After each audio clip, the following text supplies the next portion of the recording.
ലോക്സഭാ തെരഞ്ഞെടുപ്പിൽ യു.പിയിൽ എന്ത് സംഭവിച്ചുവെന്ന് തലപുകഞ്ഞ് ആലോചിക്കുകയാണ് ബി.ജെ.പി.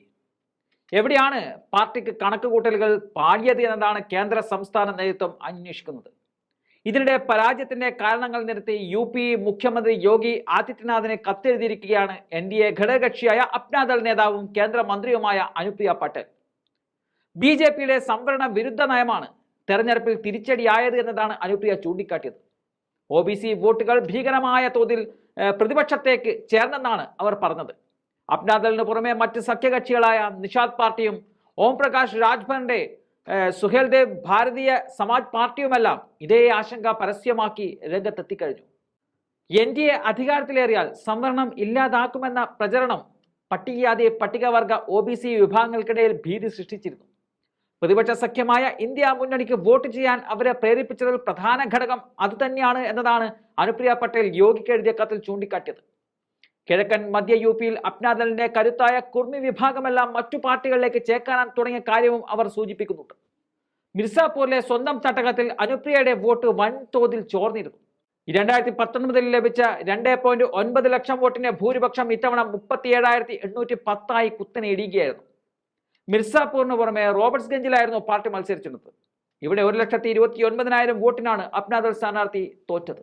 ഇതിനു പുറമെ നിഷാദ് പാർട്ടി നേതാവായ സഞ്ജയ് നിഷാന്റെ മകൻ പ്രവീൺ സൻ കബീർ നഗറിലും അതുപോലെ SBSPയുടെ രാജ്ഭറിന്റെ മകൻ അരവിന്ദ് ഘോസിയിലും തോറ്റിരുന്നു.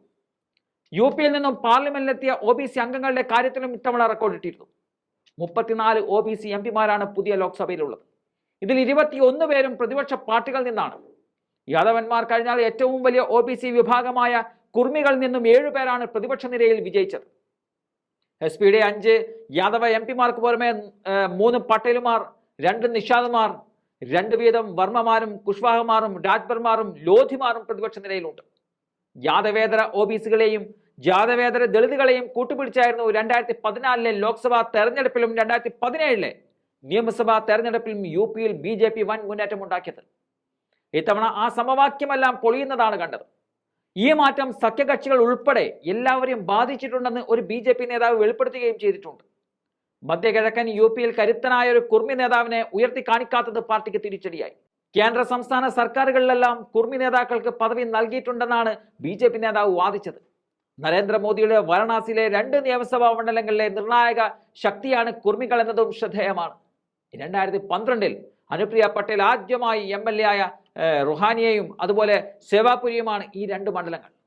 ഇത്തവണ മോദിയുടെ ഭൂരിപക്ഷം കുത്തനെ ഇടിഞ്ഞതിൽ കുർമികൾക്കും വലിയ പങ്കുണ്ടെന്ന് ഇതിനോടൊപ്പം ചേർത്ത് വായിക്കാവുന്നതാണ്.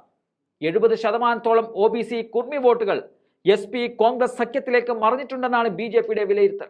ബുന്ദേൽഖണ്ഡ് മേഖലയിലും മധ്യ യു.പിയിലും ഒ.ബി.സി ശാക്യ വോട്ടർമാർ ബി.ജെ.പിയെ പിന്തുണച്ചില്ല. ഇതിനു പുറമെ ഒ.ബി.സിയിൽപ്പെട്ട മൗര്യ സൈനി വിഭാഗങ്ങളിലെ വലിയ ശതമാനം വോട്ടുകളും പ്രതിപക്ഷത്തേക്ക് ചോർന്നെന്നും ഇന്ത്യ സഖ്യം ഉയർത്തിയ ഭരണഘടനാ സംരക്ഷണ മുദ്രാവാക്യമാണ് ഒ.ബി.സി വോട്ടർമാരെ വീഴ്ത്തിയത് എന്നുമെല്ലാമാണ് ബി.ജെ.പിയുടെ വിലയിരുത്തൽ.